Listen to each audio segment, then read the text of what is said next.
Vamos mergulhar hoje numa história e tanto. Um verdadeiro drama familiar, mas um drama que, segundo a nossa fonte, começou muito antes de qualquer uma dessas pessoas ter nascido. É uma jornada impressionante sobre karma, memória e, quem sabe, reconciliação.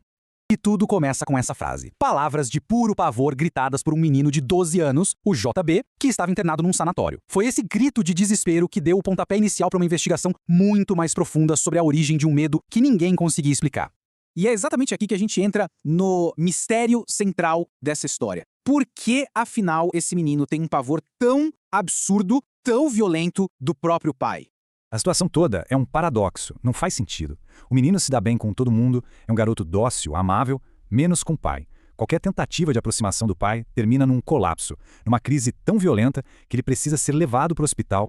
E aqui a gente começa a ver um padrão muito claro. Longe do pai, ele fica ótimo. No sanatório, por exemplo, ele se recupera, fica tranquilo. Mas é só o pai aparecer e pronto, parece que uma chave vira na cabeça dele. A simples presença do pai já joga ele de volta naquele estado de pânico e agressividade total. E aqui o mistério fica ainda mais denso. Durante uma dessas crises, quando o menino gritava sobre a faca, o pai, completamente chocado, revela que ele de fato carregava um punhal escondido na cintura. Ninguém podia ver. A pergunta que fica é, como o menino sabia? Para tentar explicar esse fenômeno, a fonte que a gente consultou traz um elemento, bem, extraordinário. O testemunho de uma entidade espiritual que acompanhava o menino de perto durante a internação dele.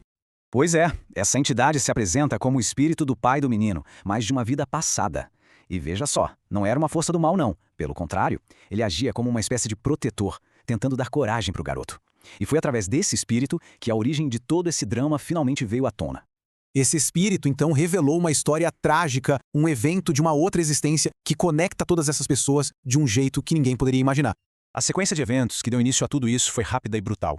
Um amor proibido que levou a uma fuga desesperada e, por fim, a um ato de violência terrível, um duplo assassinato que nunca teve justiça aqui na Terra. Mas a história não acabou ali, com as duas mortes. Segundo a fonte, essa violência toda criou um ciclo de vingança espiritual que continuou por muito tempo. Então, o ponto crucial aqui é que a violência inicial não resolveu absolutamente nada. Ela só serviu de gatilho para outra tragédia, dessa vez planejada do plano espiritual. Vingança gerando mais violência. Um ciclo sem fim. E tem um detalhe importante. A fonte diz que o próprio jovem assassinado também tinha uma natureza turbulenta. Ele reencarnou, virou soldado e acabou sendo morto de novo, o que sugere que o ciclo de agressividade não era de um lado só. E agora a gente chega na parte mais impressionante dessa história toda. A grande revelação é que todas essas pessoas daquele passado trágico nasceram de novo, juntas, na mesma família. Olhem só isso, porque aqui tudo se encaixa. A família de hoje é a reunião das almas daquele passado de violência. O menino JB é o jovem amante que foi assassinado. O pai dele é o assassino. E para completar, a mãe e uma das irmãs também estavam lá, naquela tragédia. Todos eles agora ligados por laços de sangue e por uma história de morte e vingança. E esse conceito, o da reencarnação, é a chave para entender o porquê de tudo isso. Nesse contexto, reencarnar não é um castigo, é uma oportunidade de cura. É um jeito de fazer com que inimigos do passado se encontrem de novo, agora como familiares, para terem a chance de transformar o ódio em amor. Ok, se a reencarnação é um mecanismo, qual é o propósito de juntar essas pessoas de novo? A resposta, de acordo com a fonte, é uma só: a missão do perdão. Cada um tem um papel fundamental para quebrar esse ciclo. São dois lados da mesma moeda kármica. O pai precisa reparar o mal que fez e o filho precisa perdoar. Missões opostas, mas que se completam. Mas até o momento, a fonte afirma que só uma pessoa cumpriu sua parte. O pai. Ele se dedicou de corpo e alma ao bem-estar do menino. Usou tudo o que tinha para cuidar dele. E com isso, ele estaria quitando a sua dívida espiritual. Proteger a vida que ele mesmo tirou no passado. Já o menino, bom, a repulsa dele é explicada como uma memória que não é do cérebro, é da alma. Uma ferida espiritual que nunca cicatrizou. A visão do punhal não foi adivinhação, foi uma lembrança. O trauma da morte violenta ainda ecoa dentro dele. Essa imagem que a fonte traz é muito poderosa, né? Ela resume perfeitamente a tensão que existe entre eles. É como se a arma do crime do passado ainda estivesse ali, no presente, flutuando entre pai e filho, como um lembrete constante dessa dívida.